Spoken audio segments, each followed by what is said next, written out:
Terima kasih Anda masih bersama kami. Bagi Anda yang baru saja bergabung, kami hadirkan kembali 3 berita utama hari ini. 5 kawanan terlibat pencurian hewan ternak di Takalar berhasil diringkus polisi. Seorang pemuda di Makassar menjadi korban penikaman, pelaku masih diburu polisi.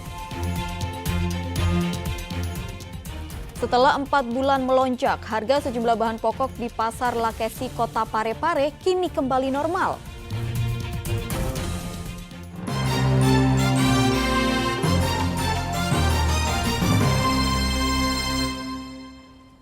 Saudara, setelah 4 bulan melonjak, harga sejumlah bahan pokok di Pasar Lakesi, Kota Parepare kini kembali normal.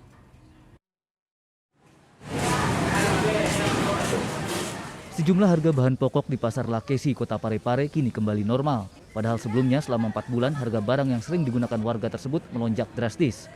Cabai besar di Pasar Lakesi kini dijual Rp30.000 per kilogram yang sebelumnya mencapai Rp50.000 per kilogram. Sedangkan cabai kecil dijual Rp35.000 atau turun dari Rp70.000 per kilogram. Sementara cabai keriting turun dari Rp50.000 per kilogram menjadi Rp30.000 per kilogram. Tidak ketinggalan, harga bawang merah ikut turun dari Rp60.000 per kilogram menjadi Rp35.000 per kilogram.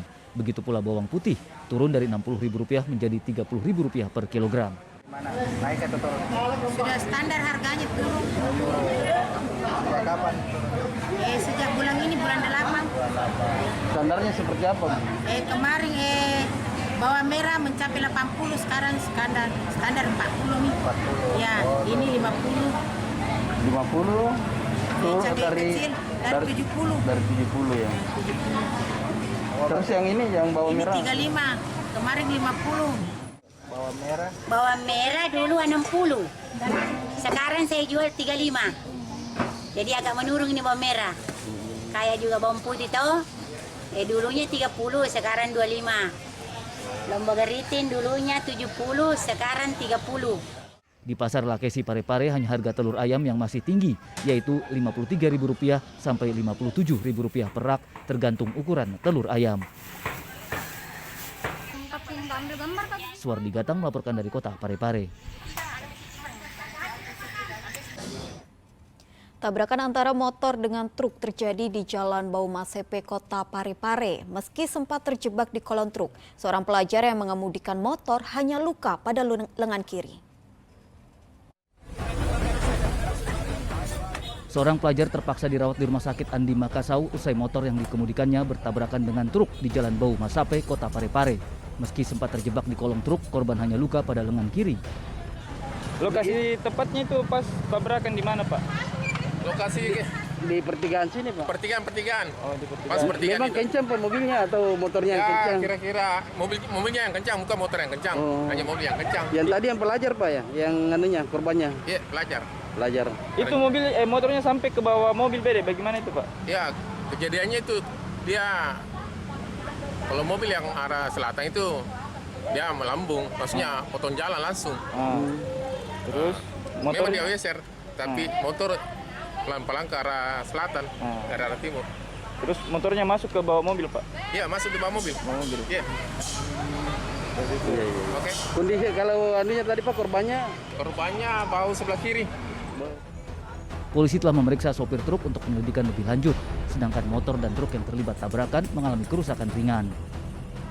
Telah terjadi kecelakaan lalu lintas di Jalan Bau Masepe menuju ke Jalan Halik, di mana dari selatan terdapat kendaraan roda 2 motor Scoopy yang mendahului kendaraan truk, kemudian berbelok menuju Halik sehingga menabrak samping daripada mobil tersebut, sehingga pengendara roda 2 ini jatuh.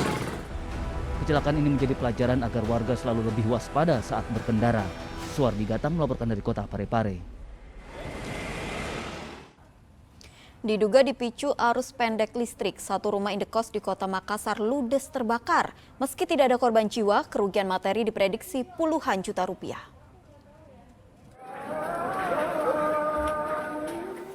Api dengan cepat membesar hingga menghanguskan satu rumah indekos di Jalan Daeng Ramang, Kecamatan Biringkanaya, Kota Makassar. Si jago merah cepat meluas karena bangunan terbuat dari kayu dan barang penghuni indekos mudah terbakar. 5 mobil pemadam yang dikerahkan terhambat akses jalan yang sempit. Petugas pun menarik selang air sejauh 20 meter. 1 jam berselang, kebakaran berhasil dipadamkan. Sejumlah barang berharga dalam indekos terbakar. Diduga kebakaran dipicu arus pendek listrik. Itu api dari mana itu? Katanya dari arus listrik karena saya tidak ada di sini Pak, di lokasi. Dugaan sementaranya itu. Iya, Besar memang itu api. besar Pak. Ini yang terbakar apa? Maksudnya bangunan rumah pribadi atau kos-kosan? Kalau ini Pak, pribadi Pak. Kalau saya kos di sini Pak. Oh, ada sebagian kos-kosan sama rumah pribadi. Iya, pribadi ada pribadi. Rumah kayu ini ya? Iya, rumah kayu. Ini tidak ada yang diselamatkan ini, rata dengan Tidak tanah. ada Pak, rata Pak. Korban jiwa sendiri? Korban jiwa tidak ada. Ji. Tidak ada ya? Cuma barang-barang habis semua Pak. Habis semua.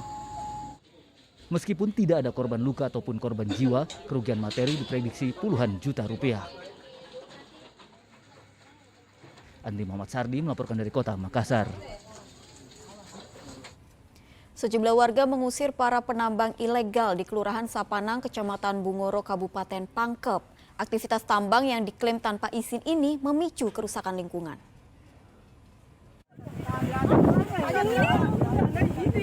Sejumlah warga mendatangi tambang ilegal di Kelurahan Sapanang, Kecamatan Bungoro, Kabupaten Pangkep. Mereka mengusir para penambang yang tidak memiliki izin. Aktivitas penambangan tanpa dokumen resmi ini merugikan warga serta lingkungan sekitar. Selain memicu banjir karena perubahan struktur tanah hingga mengakibatkan erosi dan tanah longsor. Padahal sebelumnya penambang dari CV Minasa Jaya itu telah dihentikan aktivitasnya pada tahun 2012 oleh polisi setelah 2 warga tewas di bekas galian tambang. Aktivitas tambang CV Minasa Jaya juga tidak ada izin dari Dinas Pertambangan Sulawesi Selatan dan Dinas Lingkungan Hidup. Efek sampingnya selama ada penambangan ini, Pak? Oh, banyak. Nomor 1, dulu kan waktunya kalau biar bagaimana hujan, kita tidak pernah, maksudnya biasa banjir tapi mungkin jarang sekali dalam per tahun. Tapi selama ini penggalian, hujan saja kecil 1 hari 1 malam, sudah banjir. Bekas penambangan juga di sana, sempat menelangkan korban 2 orang. 1 anak-anak, 1 orang tua. Guna mencari solusi, warga setempat telah melakukan pertemuan dengan beberapa pihak.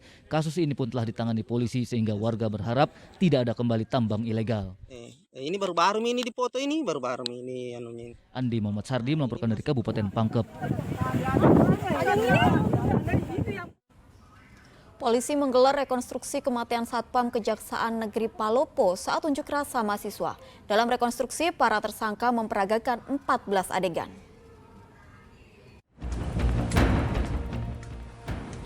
Polisi menggelar rekonstruksi kematian Satpam Kejaksaan Negeri Kota Palopo yang tertimpa pagar besi saat unjuk rasa mahasiswa. 14 adegan diperagakan untuk mengetahui motif serta posisi para tersangka. Dalam rekonstruksi sempat terjadi perdebatan antara penyidik dan para tersangka sebab keterangan para tersangka mulai berubah. Dari keterangan sebelumnya mereka memegang pagar dan tidak mendorong menjadi tidak memegang pagar yang jatuh. Hingga saat ini ada 12 tersangka telah ditahan polisi. 1 tersangka masih buron masuk daftar pencarian orang. Rekonstruksi sebanyak 14 adegan. Adegan pertama itu dimulai dari tahap mereka melakukan konsolidasi di warkop. Salah satu warkop di Warkop Kampis, kemudian berlanjut sampai dengan adegan ke-14 itu di Kejaksaan. Jumlah tersangka saat ini yang sudah kita amankan ada 12 orang. Jadi yang pertama itu ada 9 orang, mereka kemudian dibawa ada 3 orang itu dibawa oleh Ketua DPR Lutra. Kemudian setelah kita lakukan pemeriksaan secara intensif dan gelar perkara, ternyata ada kesimpulan bahwa mereka ini adalah tersangka, ditetapkan sebagai tersangka. Kemudian salah satu dari ketiga itu adalah DPO inisial Z alias K.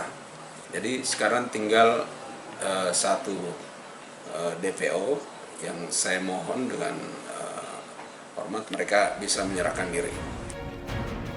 Unjuk rasa mahasiswa di depan Kejaksaan Negeri Kota Palopo berakhir ricuh pada Kamis 21 Juli 2022.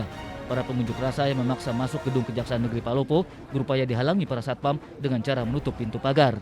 Mahasiswa mendobrak pintu pagar hingga rubuh. Akibatnya 2 satpam yang berjaga tertimpa pintu pagar besi sehingga harus dibawa ke rumah sakit.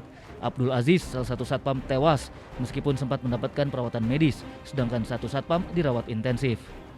Para mahasiswa berunjuk rasa menuntut Kepala Kejaksaan Negeri Palopo, Agus Rianto, dicopot karena diklaim tidak mampu menyelesaikan sejumlah kasus korupsi di Palopo. Wahyu Baso melaporkan dari Kota Palopo. Informasi tadi mengakhiri jumpa kita hari ini. Atas nama rekan yang bertugas, saya Tabita Putri mengucapkan terima kasih atas kebersamaan Anda. Selamat beraktivitas dan sampai jumpa.